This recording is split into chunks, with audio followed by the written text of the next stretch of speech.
မနေ့ကကျွန်တော်တို့ရဲ့ဒီ Shining Glory ပေါ့နော်33ဘီကုန်း3ခွန်လေးလမ်းကြားမှာအသုံးပြုနေတဲ့မီဆက်ကုတက်စိတ်ပေါ့နော်ဒီကျူစီဗီအခုခံလိုက်ရပါတယ်အခုဒီ CCTV record မှာမြင်နေတဲ့သူတွေကလှခိုးတာပေါ့နော်ယောက်ျားလေး3ယောက်မိန်းကလေး1ယောက်ပါတော့အခြေအနေကိုအရင်ဦးဆုံးလာကြည့်ရလမ်းကိုလည်းပင်ညာတွေတစ်ချက်သူတို့ရောင်းနေဆိုရင်လည်းတခိုးသေးနဲ့ပဲပြန်ပြီးရမှာဖြစ်တဲ့လို့ကြောင့်မလို့တကယ်လို့အဖြူအနီနဲ့အနက်ဆက်ကြားလေးပေါ့နော် KOB ခုဆိုတစိမ့်မီးဆက်ကိုဈေးကွက်ထဲမှာလာရောင်းတာပဲဖြစ်ဖြစ်ဒါမှမဟုတ်ဆိုရင်တနည်းရမှာတွေ့ရပဲဖြစ်ဖြစ်ပေါ့နော်အဲ့လိုမျိုးဆိုရင်ကျွန်တော်တို့စီကို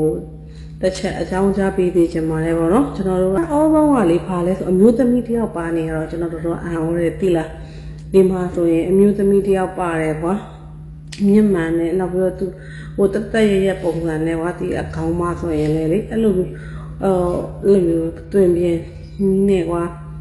တော့အရန်အံ့ဩတယ်ပေါ့နော်အဲ့လိုမျိုးအမျိုးသမီးတယောက်ပါနေတော့လေ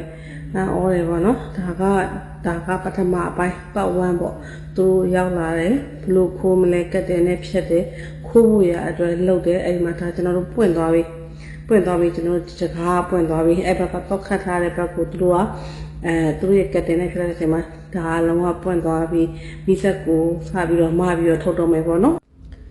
ဒါကတော့မီးစက်ရဲ့တကားပွင့်သွားပြီဆိုတော့ပေါ့နော်သူတို့မီးစက်ကိုဆွဲပြီးတော့ထုတ်နေကြတာပေါ့နော်မီးစက်ကိုဆွဲပြီးတော့ထုံနေကြတယ်အဲ့ဒီမှာကကျွန်တော်ပြောပြမယ်ဆောင်းကကျွန်တော်ပြောတဲ့အမျိုးသမီးတယောက်ပါတယ်ဆိုတာသူက site တွဲနဲ့လာလိမ့်မယ်တကယ်ကတော့ဒီ KOB ခုတစ်စိတ်ကိုသုံးဖို့ရသူတွေဆိုတည်ရဒီမီဆက်ကလေ weight လဲပါတယ်သိလားအဲ့လိုမျိုးလေးလွယ်နဲ့လဲမလို့မတော်တော်အားသုံးပြီးတော့မားရတဲ့ပစ္စည်းပေါ့နော်အဲ့ဒါကိုသူတို့ကဒါဟိုခိုးချင်တဲ့စိတ်နဲ့ဆိုတော့ဒါအရန်မဲဟိုသူတို့ကြိုးစားပန်းစားသူတို့အသုံးပြုပြီးတော့မားနေကြတာပေါ့နော်အဲ့ဒီမီဆက်ကိုသူတို့အိမ်ထဲကနေဆွဲထုတ်နေပြီအိမ်ထဲကနေဆွဲထုတ်နေတယ်အိမ်မှာဒီဘက်ဆုံးကဘောင်းမီတုံနဲ့တယောက်ဆိုရင်တစ်ချက်ကြည့်သူ့ခြေထောက်မှာဆိုရင်တက်တူးအပြည့်ထိုးထားတယ်ပေါ့နော်ဒီလိုမျိုးပေါ့နော်ဒီအုပ်စုကိုတွေ့ရဆိုရင်လည်းကျွန်တော်တို့အကြောင်းကြားပေးလို့ရတယ်ကျွန်တော်တို့အနေနဲ့ရတဲ့ဒါကသက်ဆိုင်ရာတွေကိုတော့ကျွန်တော်တို့အကြောင်းကြားထားတယ်ဒါပေမဲ့ကျွန်တော်တို့ကလည်းငြိမ်းနေလို့မရတဲ့အနေအထားပေါ့နော်လက်ရှိအနေအထားကဒီဆက်ကိုပြန်ပြီးတော့ရဖို့ကျွန်တော်တို့အဲ့ဒါတော်တော်ကြိုးစားနေရတဲ့အနေအထားဖြစ်နေတာဒီ site တွဲနဲ့လာတာကတော့ဒီအမျိုးသမီးအဲ့မျိုးသမီးက site တွဲနဲ့လာတာကျွန်တော်ထင်တာမမဟုတ်ဆိုရင်ဒီ site တွဲကလေ